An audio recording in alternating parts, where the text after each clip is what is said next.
একটা common complaints আমরা পাই অনেক বয়স্ক মানুষদের ক্ষেত্রে এবং কিছু ইয়াং লোকেদের ক্ষেত্রেও, সেটা হচ্ছে পা ফোলা। পা ফোলার মধ্যে যখন দেখবেন একটা পা পার্টিকুলারলি ফুলছে, দুটো পা ফুলছে না, তখন কিন্তু সবচেয়ে আগে নজর দেবেন আপনার কাফ মাসেলের দিকে। কাফ মাসেল মানে হাঁটুর যে পিছন দিকে যে অংশটা নেমে আসছে ওই জায়গাটা। কাফ মাসেলে যখন দেখবেন যদি কখনো শিরা উপশিরাগুলো নীল হয়ে ফুলে উঠছে বা ওখানে শিরাগুলো ফুলে ফুলে উঠে গুটলির মতো পাকিয়ে আছে, তাহলে জানবেন ওটা কিন্তু ভেরিকোজ ভেনের দিকে যাচ্ছে। ভেরিকোজ ভেন কিন্তু one of the common causes of পা ফোলা, পার্টিকুলারলি যাদের একটা পা ফোলে। ভেরিকোজ ভেনে দুটো পায়ে ফুলতে পারে যদি আপনার দুটো পায়ে ভেরিকোজ ভেন থাকে। কাদের কমনলি হয়?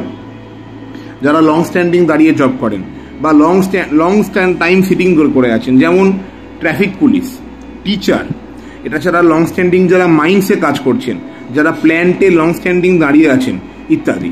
তাই যখনই আপনাদের কোনো কারণে পা ফুলতে আরম্ভ করবে বা পায়ে যন্ত্রণা হতে আরম্ভ করবে, অবহেলা করবেন না, সঙ্গে সঙ্গে নিজের পায়ের দিকে নজর দেবেন এবং উপযুক্ত টেস্ট করে উপযুক্ত ট্রিটমেন্ট করে নিজেকে ঠিক রাখবেন। ধন্যবাদ।